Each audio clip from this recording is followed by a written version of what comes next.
એક મિનિટ બંધ કરજો અવાજ ભાઈ. શું નામ છે આપનું? કાનજીભાઈ. અને ક્યાંથી આવો છો કાનજીભાઈ આપ? નગરપાલિકા. પાલનપુર નગરપાલિકાથી આવો છો ને? કોણે મોકલ્યા આપને? આપણે નવા સભ્ય રહ્યા ને જીસીબી નો વર્દી લેવી હતી, હા, એમને કીધું હતું. એટલે સભ્ય એટલે અહીંયા નગરપાલિકાના ચૂંટાયેલા સભ્ય છે એમણે તમને મોકલ્યા છે. શું નામ છે એમનું? એમનું નામ મને નહીં આવડતું, વિક્રમ ને આવડે. Okay okay. વિક્રમભાઈ કોણ છે? ઠાકોર.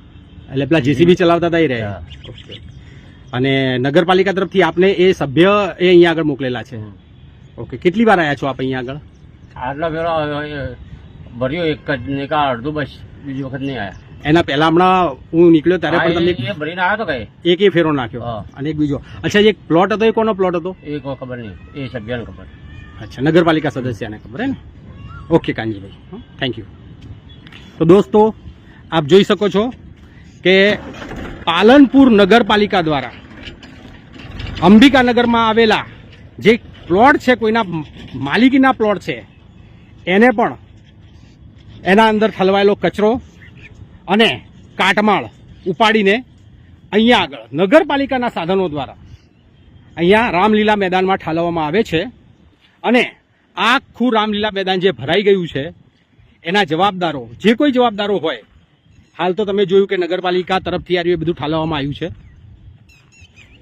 તો જનરલી શક્ય છે કે આ બધો બી કચરો નગરપાલિકાની સૂચનાથી પણ કદાચ ઠાલવવામાં આવેલો હોઈ શકે છે.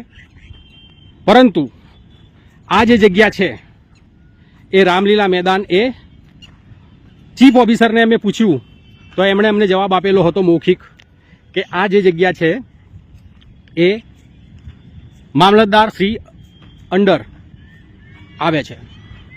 અને જો આ જગ્યા એમના અંડર આવતી હોય અને અહીંયા આગળ ડમ્પિંગ સાઇટ બનાવવાની કે કચરો, પાલનપુરનો કચરો ઠાલવવાની કોઈ પરમિશન લેવામાં ના આવેલી હોય તો પછી આ કચરો નગરપાલિકા તરફથી શા માટે અહીંયા ઠાલવવામાં આવે છે?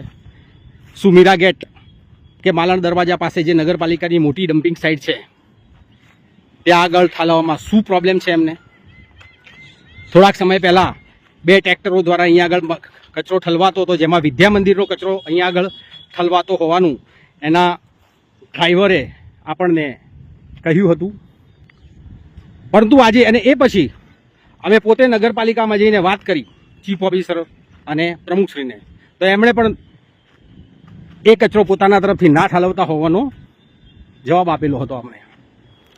જ્યારે આજે તો ઓન કેમેરા આપણે આ ટ્રેક્ટર્સ ને જેસીબી અને એના જે કર્મચારીઓ છે પોતે કબૂલ્યું છે કે અમે નગરપાલિકા તરફથી આ જેસીબી ને ટ્રેક્ટર લઈને આવ્યા છીએ અને અમને આ વિસ્તારના ચૂંટાયેલા સદસ્યએ જ અહીંયા આ કોઈનો જે પ્રાઇવેટ પ્લોટ છે એ સાફ કરી અને અહીંયા આગળ ઠાલવવાની સૂચના આપેલી છે.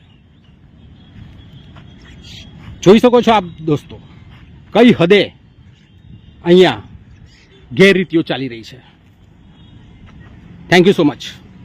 ક્યાંથી આવ્યા છો ભાઈ આપ? નગરપાલિકા. પાલનપુર નગરપાલિકાથી. કોણે મોકલ્યા તમને? ઓફિસમાં કમ્પ્લેન હતી.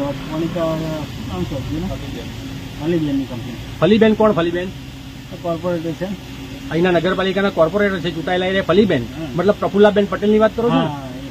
અને આ પ્લોટ કોનો છે? ખ્યાલ નહીં. અને સાફ કરવા માટે ફલીબેને તમને મોકલ્યા છે અહીંયા? આ તો પ્રાઇવેટ પ્લોટ છે. આપણે તો કમ્પ્લેન આવી એટલે વસ્તુ.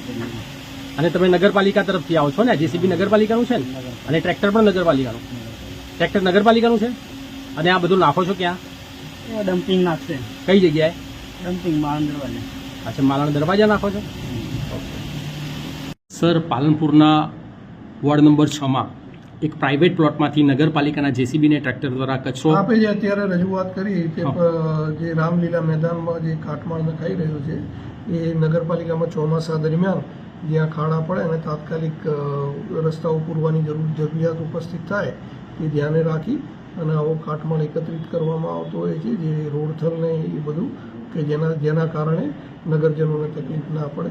તેમ છતાં આપે જે અત્યારે વાત કરી કે પ્રાઇવેટ પ્રોપર્ટીમાં નગરપાલિકાના સંસાધનોનો ઉપયોગ થઈ રહ્યો છે તે બાબતે ચકાસણી કરી અને નિયમ અનુસાર જે પણ કંઈ કાર્યવાહી કરવાની થતી હશે તે કરવામાં આવશે. શું આ જે કંઈ ખર્ચ થયો છે જે કંઈ એમાં આપને જે અત્યારે જણાવ્યું કે નગરપાલિકાના સંસાધનો પ્રાઇવેટ કામ માટે જો ખરેખર ઉપયોગમાં લીધેલા હશે તો તેમાં જે પણ કંઈ નિયમ મુજબ પ્રક્રિયા કરવાની થતી હશે તે કરવામાં આવશે.